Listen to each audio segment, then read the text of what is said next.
Presentem Mediterrànies d'Eduard Mira, 15 Premi d'Assaig de la Mancomunitat de la Ribera Alta que ha sigut publicat per Edicions Bromera. Eduard, benvingut. Gràcies. Mediterrània no, Mediterrànies. Sí, perquè no, diguem, hi ha com un fil conductor comú a tota la Mediterrània, o el Mediterrani, igual té, com dius, el mar i la mar. La mar és una miqueta més poètic, el mar, que és més geogràfic, però mediterranis hi ha moltes. A mi una cosa que em cridava l'atenció quan jo vivia a Nàpols és que els peixos eren els mateixos que els nostres, però en proporció distinta. Vol dir que la mola de peix anava per un camí o un altre. O sigui, certament l'Egeu no és igual que la nostra Mediterrània. D'ahir el títol en plural. Què troba el lector dins d'aquestes Mediterrànies? Home, diguem, este llibre és fruit d'un llarg periple, o sigui, en el qual jo vaig començar a escriure sobre un tema semblant fa molts anys, diríem, allà als anys 90. Per això el subtítol crec que és important. O sigui, parla de mites, o sigui, tots tenim un substracte mític, o sigui, la Mediterrània el té. Si tu vas a qualsevol poble valencià, tindran molta més devoció a la Mare de Déu que es venera a una cova on raja l'aigua i creix un arbre sacre, un llidoner, un arbre que són les deesses antigues de la fertilitat, i això ho trobes per tot arreu de la Mediterrània, un substrat matriarcal primigeni de deesses de la fecunditat, sobre el qual se sobreimposa una tipus de civilització.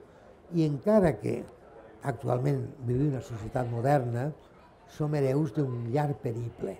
Un llarg periple que no és el, com diuen alguns, que hem conservat, jo que sé, llengües, cultures i vestimentes d'altres èpoques. Som una altra cosa, però crec que aquest substrat està ahí i que no és igual ser hereu d'una tradició que ens connecta amb l'Egeu i la Grècia clàssica que haver nascut, jo que sé, a Zamora, a Palència o a París. Això evidentment, tu has viscut a Nàpols i no és el mateix. Jo he viscut 15 anys fora d'Espanya i moltíssims anys fora de València. A banda també hi ha un viatge interior, suposa. Hi ha un viatge interior i a banda, diguem, això ho faig d'una manera molt conscient. Hi ha coses que ja havia dit en èpoques anteriors i tal. Tot viatge és un viatge interior, o sigui, diguem, és el que els alemanys diuen un Bildung, que és la construcció del propi jo a través d'un viatge. És el que deia Cavafis, o sigui, que era no esperes trobar a Ítaca com anava Ulisses tornant a casa, un gran món, alguna cosa que esperaves. Amb el viatge ja tens prou.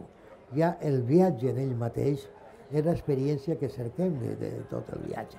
I parla d'experiències pròpies, juntament amb lectures diverses. Al final he fet una espècie de relació ampla de llibres, lectures que podien haver tingut importància. Si les hagués posat totes, serien 20 pàgines, però no és el cas.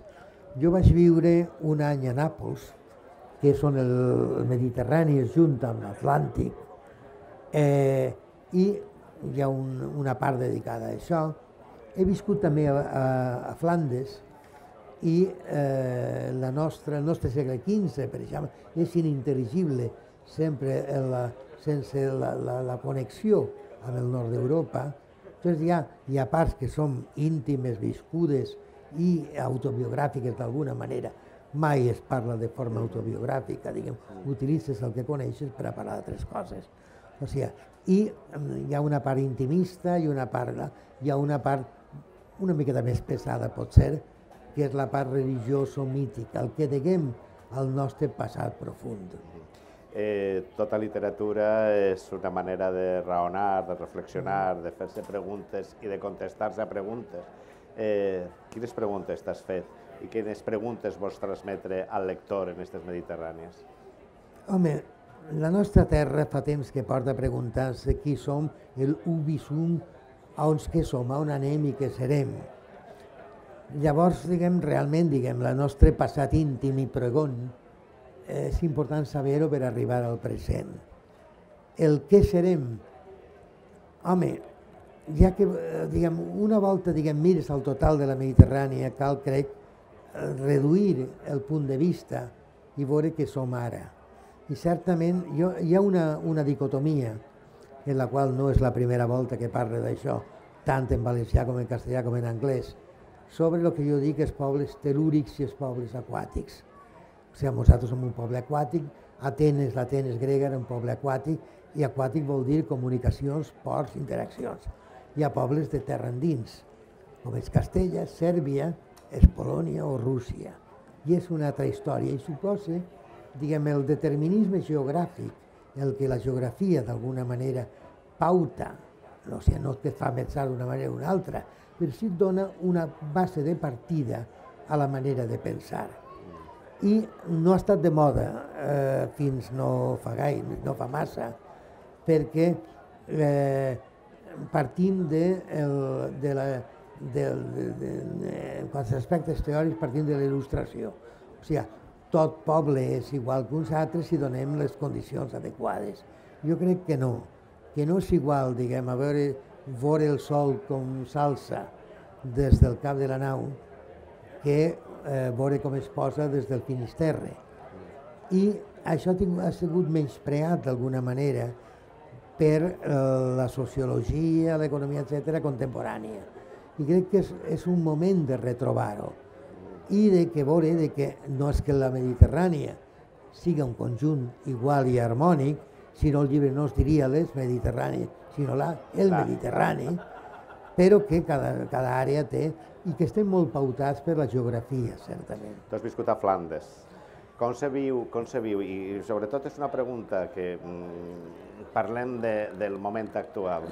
Què et sembla la visió que se té del sud i de la Mediterrània en aquest context d'Europa manat per Alemanya? Home, l'Alemanya actual, la meva dona és alemanya.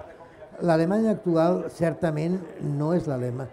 O sigui, quan parlem d'Alemanya o parlem de l'estat alemany actual, o de lo que és la germanitat o la senyora Merkel, que, per exemple, els alemanys són responsables, són com els romans al sud, són els que van dur la urbanitat a l'est d'Europa. No té res a veure el que fa la senyora Merkel. I jo he viscut a Flandes i estic contentíssim d'haver-ho fet, perquè Flandes és la cruïlla entre el nord i el sud. Per exemple, no es podia haver anat a Amèrica mai el Cristòfol Colom sense el comerç i les relacions entre Flandes i, per exemple, València. Qui diu València diu també Gènova, Venècia, etc.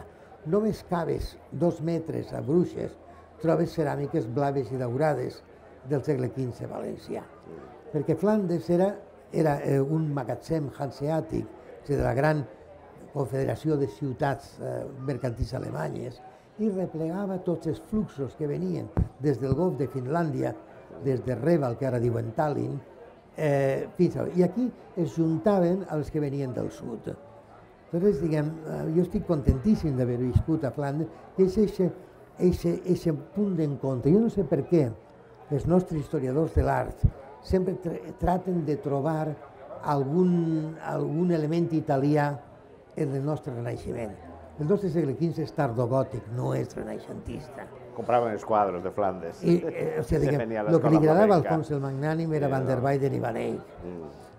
I la llotja de València per a mi és superior a la Capella Pazzi de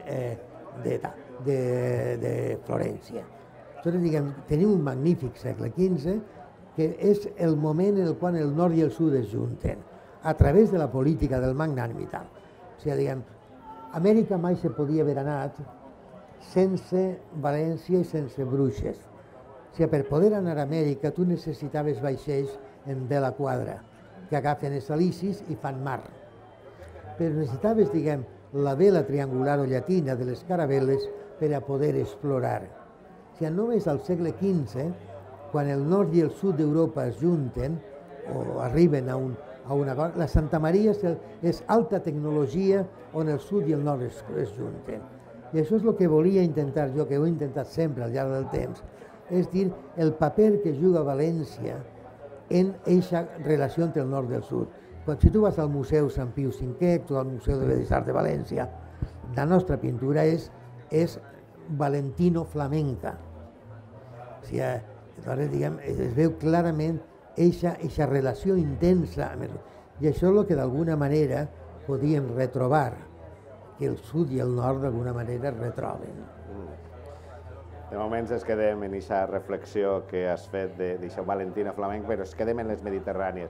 Mediterrànies, un llibre per a reflexionar sobre la nostra mar, sobre la nostra cultura i sobre mites, paisatges, escenaris i memòries més enllà d'on mor el dia. Eduard Mira, un plaer haver parlat amb tu i molt d'èxit en aquest llibre. I gràcies per fer-nos estimar les Mediterrànies. I on mor el dia és per el sol es pon aquí. Sempre parlem de llevant. Per a tota la historiografia i la visió que des d'Europa es té de nosaltres, som una terra allà a l'ocàs, una terra de Ponent. Sí, però per a nosaltres el sol mor a Castella. Bueno, és que, diguem, això no ara diguem, nosaltres mirem el Mediterrani des de Sicília, des del centre de la Mediterrània. O sigui, nosaltres, diguem, al xaloc li diguem el Sirocco, per exemple, el nostre, o sigui, els vents d'aquí estan pensats. Mistral és el vent que baixa dels Alps i arriba a Sicília per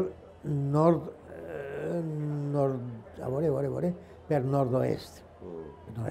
Però aquí, per nord-oest. Però aquí el Mistral s'arribaria per nord-est. Estem pensant la Mediterrània des de Sicília. I és hora de que la gent, diguem, la gent comuna, la gent del carrer qui siga, recupera aquesta sensació de la Mediterrània com una sola cosa i certament diversa.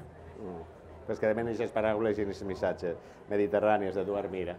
Moltes gràcies per compartir aquests minuts amb nosaltres. Encantat.